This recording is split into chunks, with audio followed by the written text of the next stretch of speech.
सियावर रामचंद्र की जय। मोर मुक्त बंसी वाले की। प्रातःकाल बहुत रहती बात बतलाई थी कि इस मनुष्य में जो कमकसपने को दोष है, कड़ी भाषा में उसको हरामीपन को दोष कहा जा सके, संस्कृत में अकर्मण्यता को दोष कहा जा सके। जो एक मनुष्य में स्वाभाविक ही बड़ो भारी दोष रहे है आराम की बुद्धि से, और भी आराम की बुद्धि से बहुत सा दोष है। हर एक प्रकार से शरीर में जो आराम पहुंचाने की जो नियत है, यह बहुत ही खराब नियत है। इस नियत के कारण ही मनुष्य के मां अनेक प्रकार के दोष आ जाते हैं। हम लोग रेल के मां मुसाफरी करते हैं तो हम रेल के मां आराम से जावें, दूसरे लोग चाहे जाने पावे चाहे न पावे, हम आराम से जावें। इस नीति के कारण से वहाँ हम नीति का भी त्याग कर देते हैं, कानून का भी त्याग कर देते हैं। जिससे किराए की हमारे पास टिकट रहती है, उससे अधिक लाभ उठाना चाहते हैं हर एक प्रकार से, सोने में, बैठने में, रहन सहन में। दूसरा कोई आदमी प्रवेश होना चाहता है डब्बे में, तो हम वहाँ झूठ भी हम लोग बोल देते हैं कि भाई आगे बहुत जगह पड़ी है, ये यहाँ भीड़ है, तुम आगे जाओ आगे जाओ। और आगे उससे ज्यादा भीड़ है, बल्कि यहाँ कम भीड़, किंतु इस बात का विचार नहीं करते और अपना हक नहीं है रोकने का, न्याय नहीं है। जब तक कि उस डब्बे के मां जितने किराएदार, जितने रहने का विधान है, इस डब्बे में 20 आदमी रह सकते हैं, 50 आदमी रह सकते हैं, उतने तक हमारे रोकने का कोई हक नहीं है। किंतु हम तो ये लोग तो देखते हैं कि ये खाली चले, सोते चले। तो ये हमारे आराम तलबी के दोष के कारण से ही ये दोष हमारे में अनेक दोष आ जाते। इसी प्रकार से परमात्मा की प्राप्ति का जो साधन है, उसमें हम ऐसा हल्का सा देखते हैं कि कोई ऐसा कोई मामूली सा काम मिल जाए जिसके साधन से फिर हमारी मुक्ति हो जाए। बहुत आदमी हमारे को पूछते रहते हैं कि कितना जप करने से, कितनी संख्या में जप करने से भगवान की प्राप्ति हो सकती है। हम कहते हैं संख्या का नियम नहीं है, प्रेम का नियम है। प्रेम हो जाए तो एक नाम के उच्चारण से बेड़ा पार हो जाए, और प्रेम नहीं हो तो एक प्रकार से समय लगता है। उसके लिए क्या बताया जा सके। भाव की प्रधानता है, इनमें क्रिया की प्रधानता नहीं।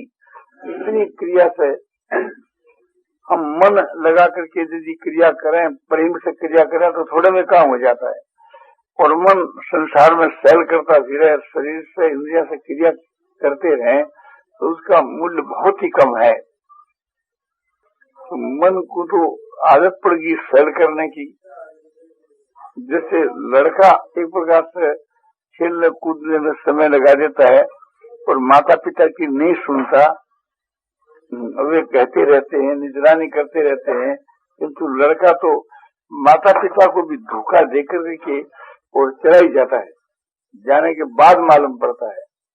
तो ये मन भी ऐसा ही पाजी है कि अपने मालिक को मालूम ही नहीं पड़ने देता, भाग जाता है, जाने के बाद मालूम होता है। इसी प्रकार से थी आलस है, तो काम न करने में, पड़े रहने के बीच के मजा आता है। तो इसके कारण से थी ये ऐसा ही चाहता है कि हम सोते ही रहें, पड़े ही न रात दिन। पर ये नहीं समझता इसके परिणाम को कि ये पड़े रहना कितना खतरनाक है। तुम्हारे लिए एक प्रकार से बहुत ही खतरनाक है, इस बात को ये नहीं समझता।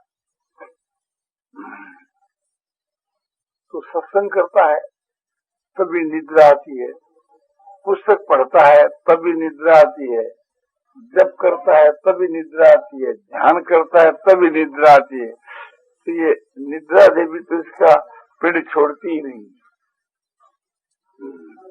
तो ये जो आराम तलबीपना है, ये एक प्रकार से इसका हरामीपन है ही। तो ये बड़ा भारी दोष है। इसी प्रकार से थी ये मन जो है तो कभी कहीं गया कभी कहीं गया, उसको उसमें रस आता है, मजा आता है मन को। जैसे बालकों को खेल कूद के वहां मजा आता है, ऐसे मन को भी समझो कि संसार में दौड़ लगाने में मजा आता है।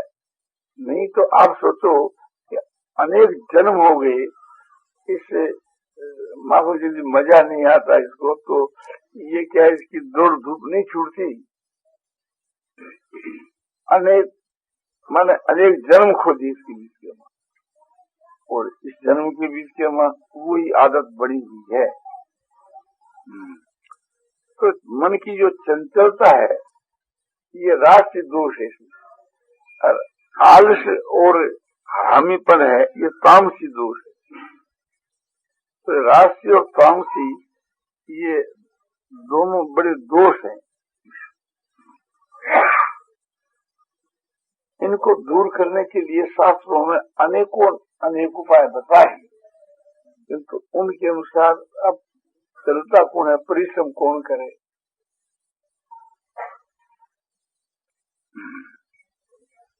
आप सब एक प्रकार से दवाई का सेवन कर लो और दवाई का पैसा भी आप ही दे दो और आराम हमारे हो जाए, ऐसा कोई मनुष्य मिल जाए तो ये सौदा करने तैयार है।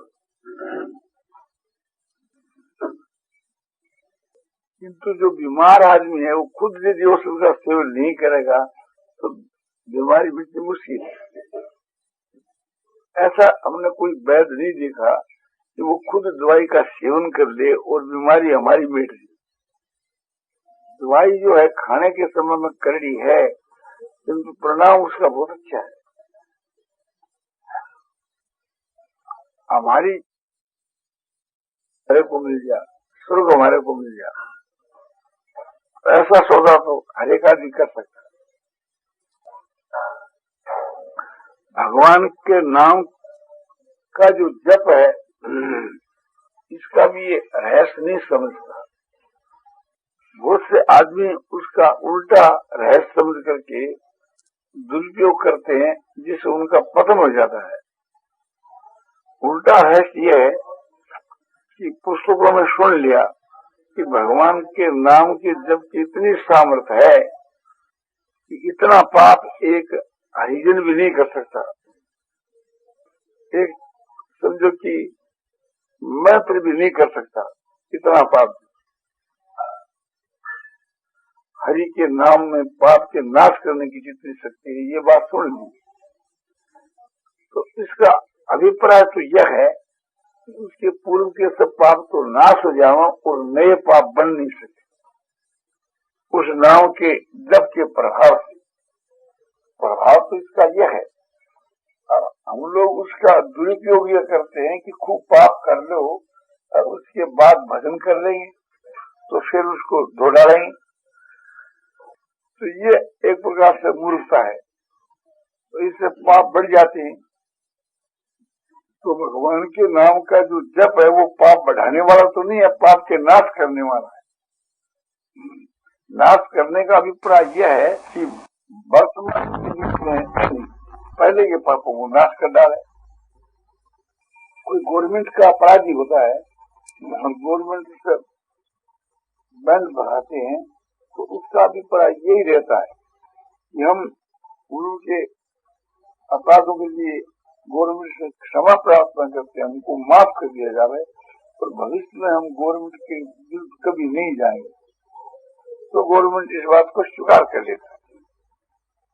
किंतु फिर बार बार में इस प्रकार से स्वीकार करता है, बार बार के बीच में गवर्नमेंट के विरुद्ध जाता है, तो गवर्नमेंट समझ लेता है कि ये भी एक इसका हमको ठगने का तरीका है।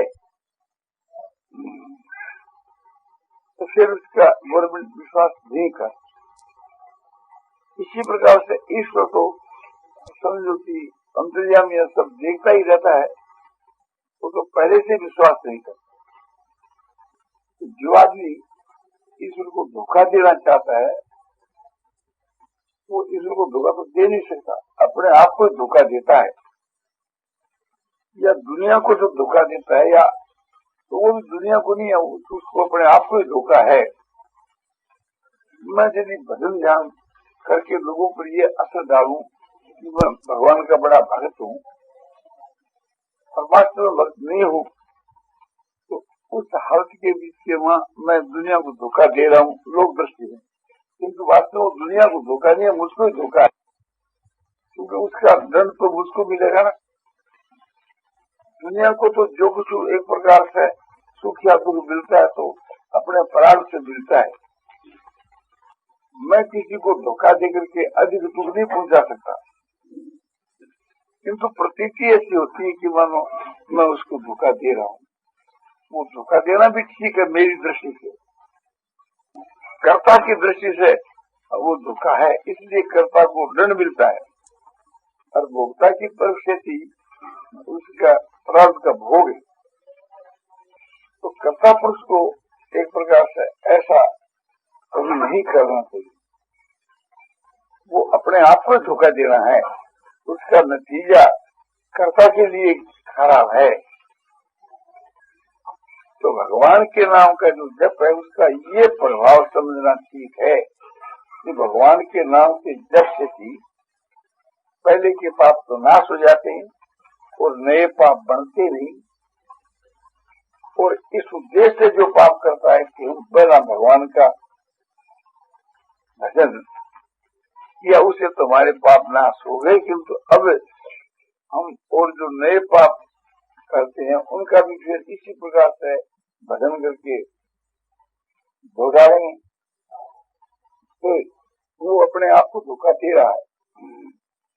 जो ये समझता है कि पहले पाप कर लो और उसके बाद में भजन करके जो उसको धो देंगे, ये धुकते नहीं, ये बदल पाप हो जाए, तो भोगने से शांत होते। ये असली अभिप्राय है। इसे नाम का अपराध है कि नाम की ओट में हम पाप करें, धर्म की ओट में पाप करें, भक्ति की ओट में, ज्ञान की ओट में पाप करें, योगी बनकर के योग की ओट में पाप करें, तो ये सब बदल पाप हो जाए। इसी प्रकार से थी कोई मनुष्य कहते हैं हमारे तो भगवान की शरण है, महात्मा की शरण है, महात्मा का आश्रय ले लिया, अब हमारे को पाप नहीं लगेगा, तो ये उसकी मूर्खता है। पाप का जो फल है वो तो कर्ता को लगेगा। इसलिए मनुष्यों को हर समय में सावधान रहना चाहिए, पाप की आड़ में कभी पाप नहीं करें। माने नाम की आड़ में, धर्म की आड़ में, महात्मा की आड़ में कभी पाप नहीं करें। महात्मा की आड़ में पाप करना कैसे? महात्मा का दर्शन हो गया, स्पर्श हो गया, वार्तालाप होगी तो हमारा कल्याण हो ही जाएगा। अब हमारे को साधन करने की क्या आवश्यकता है, भजन ध्यान की क्या आवश्यकता है? तो ये उसकी मूर्खता है। महात्मा के संग का ये नतीजा नहीं होता, उससे भजन ध्यान कम हो जाए। भजन ध्यान के लिए ही तो महात्मा का संग करते हैं, भगवान के वहां प्रेम होने के लिए तो महात्मा का संग करते हैं, उत्तम गुण और उत्तम आचरणों की वृद्धि के लिए तो उनका संग करते हैं। जिस दुर्गुण और दुराचार हमारे में आए तो ये महात्मा के संग का फल थोड़ा ही होता है। तो ये कारण है कि संसार के बीच के में जो है सो नास्तिक बात की उत्पत्ति होती है। गंदी और पाखंडी आदमी नास्तिक बात को पैदा करते। इस संसार में नास्तिक बात पैदा क्यों होता? हमारे को कई आदमी कहते हैं कि देखो तुम्हारा संग करता है, गीता का वो पाठ करता है, किंतु व्यापार के वहां से झूठ बोलता है, चोरी करता है, ब्लैक मार्केट करता है, सर्टिफिकेट की चोरी करता है, इनकम की चोरी करता है, और देखो तुम्हारा संग करता है, गीता का पाठ करता है, बस तुम्हारे गीता के पाठ का यही तो फल है। तो वो गीता के पाठ का फल नहीं, वो सत्संग का फल नहीं है, वो तो उसमें स्वाभाविक की दोष है। तो वो जो गीता का पाठ करता है, सत्संग करता है, किस लिए करता है? लोगों के बीच के वहाँ अपना प्रभाव डालने के लिए कि मैं भगत हूँ, मैं एक सत्संगी हूँ। ये उसका एक दम्भ और पाखंड है। वास्तव के बीच के वहाँ सत्संग का तो यह नतीजा नहीं हुआ कि उससे तो दोष दूर भाग गया थे। गीता के पाठ का ये नहीं होना चाहिए उससे दोष दूर भाग जाते हैं। अभी एक भाई की हमारे पास चिट्ठी आई थी। उस भाई ने लिखा था, हमारे कई मित्र हैं, हर एक मित्र की बात लिखी थी। अमुक हमारा मित्र है, वो भजन करता है, पूजा करता है, पाठ करता है गीता का, किंतु लोगों को धोखा भी देता है। वो एक प्रकार से उसका व्यवहार जो है, व्यापार है, वो बहुत नीचे दर्जे का है। अमुक आदमी जो है इस प्रकार से इतना जप करता है, किंतु उसके वहाँ ये दोष मौजूद है। ऐसे अपने कई मित्रों की कथा इतिहास लिखा था। तो उनका लिखना ठीक है, तो ये असली भजन नहीं है, असली साधन नहीं है। असली साधन का तो ये नतीजा होना चाहिए कि हमारे में दुर्गुण और दुराचार इनका विनाश हो जाना चाहिए। दुर्गुण और दुराचार बढ़ रहे हैं और इधर के बीच के वहाँ हम लोक दृष्टि के बीच के वहाँ जप ध्यान करते हैं, गीता का पाठ करते हैं, और उधर के बीच के वहाँ समझो कि लोगों को ठगते हैं। तो ये हमारा जप करना, ध्यान करना, सत्संग करना एक प्रकार से लोगों को धोखा देना है। वो अपने आप को धोखा देना, हम कहते हैं लोगों को धोखा देना, किंतु वो खुद अपने आप को धोखा देता है, उसी के लिए खराबी होगी आगे जाके। तो इस प्रकार से बहुत से भाई लोग ऐसा मान लेते हैं भी हम कोई महात्मा का संग करते हैं, कोई हमारे को कहता आपका संग करते हैं।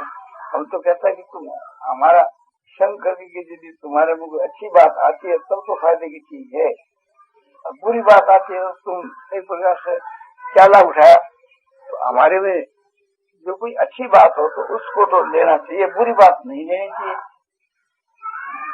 तो बुरी बात तो मनुष्य तुरंत लेता है, अच्छी बात कम लेता है।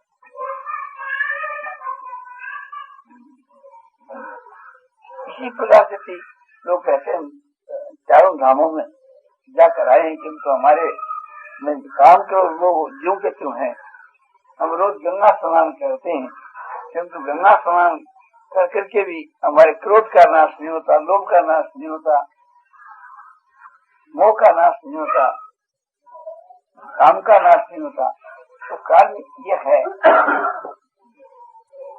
कि हम वास्तु के बीच के गंगा जी के महात्म को नहीं समझे। गंगा जी का महात्म तो यह है कि हम उसमें स्नान करें तो बस वर्तमान के हम शुद्ध हो जाते हैं, भविष्य के पाप होने नहीं चाहिए। यदि भविष्य के पाप होते ही रहते हैं तो हम एक प्रकार से गंगा स्नान करते देखिए, गंगा जी के भी एक दोष ही लगाया। लोग कहेंगे गंगा स्नान में कोई फायदा नहीं है, देखो अमुक आदमी रोज स्नान करता है, कोई फायदा नहीं उठाया, तो हम क्यों गंगा में स्नान करें। तो वो एक प्रकार से गंगा को बदनाम करने वाला पुरुष है, गंगा के दोष लगाने वाला, कलंक लगाने वाला है। कोई आदमी खुल के कलंक लगावे, ऐसे वो तो कलंक लगाने वाला है। सत्संग करके के उसमें सत्संग की बातें नहीं आती है, और दुर्गुण दुराचार उसके घटते नहीं है, और दुर्गुण दुराचार दूसरी तरफ में बढ़ रहे हैं, तो वो सत्संग करके सत्संग के कलंक लगाता है। उसके दुर्गुण दुराचार हटने चाहिए और सदगुण सदाचार आने चाहिए। भगवान के भक्त का संग उसमें भक्ति नहीं आई तो वास्तव में वो भगवान के भक्त को भक्त कहाँ समझा। जिसको भक्त समझता तो उसे भक्ति सीखता और उसमें भक्ति आती। जब भक्ति नहीं आई है तो वो भगवान के भक्त से भक्ति सीखी ही नहीं। भगवान के भक्त के माँ तो कोई ये बात है नहीं, वो सिखावे नहीं।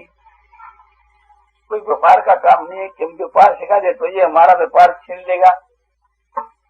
विद्या और भगवान की भक्ति और ज्ञान ये तो सिखलाने से बढ़ते हैं, घटते नहीं। तो सिखलाने वाला क्यों नहीं सिखलाएगा। तो यही समझना चाहिए कि एक प्रकार से हम जो भक्ति करते हैं, सत्संगति करते हैं, लोगों के धर्मात्मापना कहलाने के लिए, संसार में लोग हमारे को धर्मात्मा कहें, बड़े अच्छे धर्मात्मा, बड़े महात्मा पुरुष है, बड़े योगी हैं, और हमारे विषय में चाहे पोल ही हो तो वो पोल ही रहेगी। असली वो कब बनेगा? असली तभी बनेगा कि अपने को तो असली बनना है, लोगों को दिखाना नहीं है। लोग दिखाने से क्या लाभ? लोग पाठ भी कर रहे हैं कि तुम महात्मा हो, किंतु आगे तो जम के दूध घोल नरक में डालेंगे, तो ऐसे महात्मा पर में हमको क्या लाभ? तो झूठा महात्मा बने, हमको तो सच्चा महात्मा बनना चाहिए। लोग की दृष्टि के बीच के महात्मा नहीं बनना चाहिए। लोग तो चाहे हमारे को कितना ही नीचे दर्जे का कहे, हमको खुश होना चाहिए। संसार में जो निंदा होती है तो उसके गुण लुक जाते हैं, और लुके और गुण हमको विशेष लाभ देते हैं। और जो गुण प्रकट हो जाते हैं वे क्षय हो जाते हैं। पाप प्रकट हो जाता है तो क्षय हो जाता है। गुप्त रूप में पाप रहता है तो बढ़ता रहता है। इसी प्रकार से गुप्त रूप से जो पुण्य रहता है वो बढ़ता रहता है। गुप्त रूप से ईश्वर की भक्ति है वो बढ़ती रहती है। तो हमारे को ईश्वर की जो भक्ति है वो गुप्त रूप से करनी चाहिए, दूसरों के सामने रखने की कोई जरूरत नहीं। उत्तम जो गुण है वो तो गुप्त ही रहना चाहिए। भगवान का जप है, ध्यान है, ये गुप्त रहना चाहिए। भगवान के में हमारा प्रेम है, ये गुप्त रहना चाहिए। श्रद्धा है भगवान में, गुप्त रहनी चाहिए। इसको भगवान ही जाने क्या हम ही जाने, तो वो एक असली चीज है। और बाहर के में जो प्रकाश करना है ये तो नामगिरी के लिए है, अपने कीर्ति के लिए, मान बढ़ाई के लिए, पूजा के लिए है। तो मान बढ़ाई, पूजा और कीर्ति है, तो इसको तो कलंक के समान समझना चाहिए। और अपने आत्मा के कल्याण के लिए इन सबसे दूर रहना चाहिए। विचार के द्वारा हम लोग समझते हैं कि व्यापार के बीच में झूठ बोलना, चोरी करना, धोखा देना, दूसरे के धन को हड़पना बड़ा भारी पाप, ये विचार के द्वारा समझ। किंतु जब मौका आकर के पड़ता है तो लोग हमारे लोगों को दबाता है, लोग की वृत्ति दबाती है कि इस बार तो ये कर लो और फिर आगे कभी नहीं कर। इस प्रकार से वो लोग की वृत्ति से हम दब जाते हैं और पाप कर बैठते हैं। और फिर ईश्वर से प्रार्थना करते हैं कि हे ईश्वर, इस प्रकार से ये मुझसे पाप गलती में आ गया, भविष्य में ऐसा पाप न हो, इसके लिए आप कृपा करो। और भगवान पद पद में कृपा करते, तो भगवान की कृपा की जो एक प्रकार से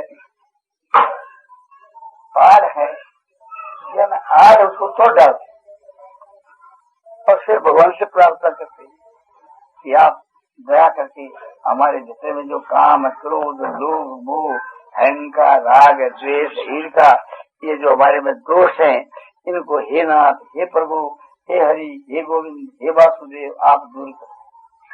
मैं आपकी शरण हूँ, आप दूर करो। पर भगवान ये देख करके हंसते कि देखो ये एक तरफ तो हमारे से प्रार्थना करता है कि इन दोषों को आप दूर करो, और दूसरी तरफ इसे के वास्ते प्रयत्न करता है। दूसरी तरफ ये प्रयत्न करता है जहाँ क्रोध करने की कोई आवश्यकता नहीं, उत्तेजना की कोई आवश्यकता नहीं, स्वाभाविक की शांति होनी चाहिए, वहाँ हमारे दिल में क्रोध आता है, उत्तेजना आती है। और दूसरी तरफ भगवान से प्रार्थना करें कि प्रभु ये उत्तेजना हमारे में ना। एक तरफ तो हम लोग के वास्ते को प्रयत्न करते हैं कि नहीं ये किस प्रकार से रुपया मिले, हम समझ करके कि नहीं ये पाप का काम है, ये अन्याय का काम है, किंतु रुपया मिलना चाहिए। जब थोक मिलता है ना तो फिर क्या है, एक बार 100 रुपया उपार्जन कर देना और फिर उसके बाद काम बंद कर देंगे। तो वो लोग की जो वृत्ति है वो हमारे से पाप करवाए। और जो विचार है इस प्रकार से, उस विचार के द्वारा, बुद्धि के विवेक के द्वारा हम इधर में भगवान से प्रार्थना करते हैं। तो ये दशा एक प्रकार से हम लोगों की माने अधिकांश मनुष्यों की हो। हम लोगों को एक अपना लक्ष्य बनाना चाहिए कि इस प्रकार के मार्ग से हमको चलना है, और लक्ष्य बनाकर के और इधर उधर नहीं देख करके सीधा उस मार्ग पर चलना चाहिए, कटिबद्ध होकर के तेजी के साथ चलना चाहिए। तो भगवान का घर कोई दूर नहीं, भगवान बहुत नजदीक है। किंतु हम एक प्रकार से ठीक रास्ते पर चले तब, और गैर रास्ते चले, सड़क छोड़ करके के परशुराम की विपरीत मार्ग में चला तो उसका तो कोई ठिकाना ही नहीं, विपरीत मार्ग का तो कोई ठिकाना ही। जंगल में भटकते सिर्फ है, संसार ही 84 लाख योनिया ही जंगल है, इसमें भटकते फिर रहे।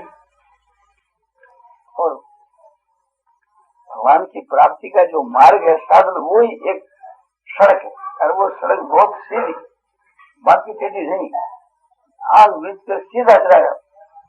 किंतु संसार के विषय भोगों को देख करके और चील पक्षी और गीत जैसे मांस पर झपटा है, इस प्रकार से संसार के विषय भोगों को देखकर हम चाहते हैं।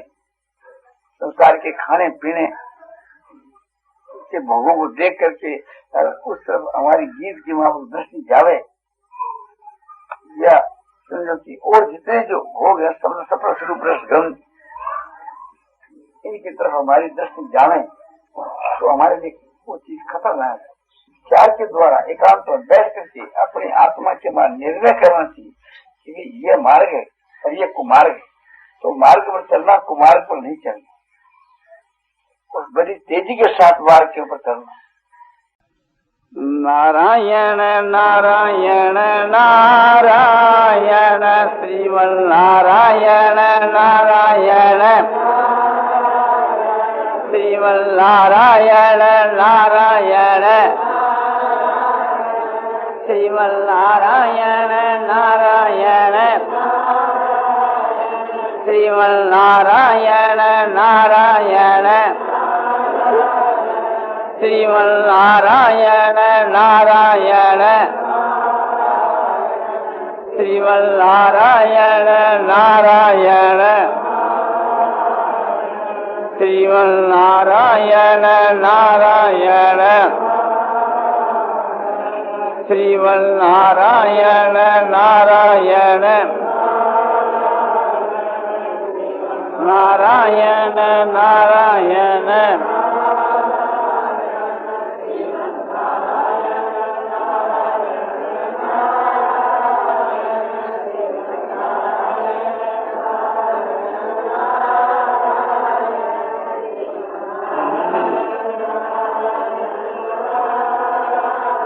आनंदमय आनंदमय पूर्णानंद अपारानंद शांतानंद घनानंद अचलानंद ध्रुवानंद नित्यानंद बोधस्वरूपानंद ज्ञानस्वरूपानंद आनंद ही आनंद आनंद ही आनंद शांति शांति शांति।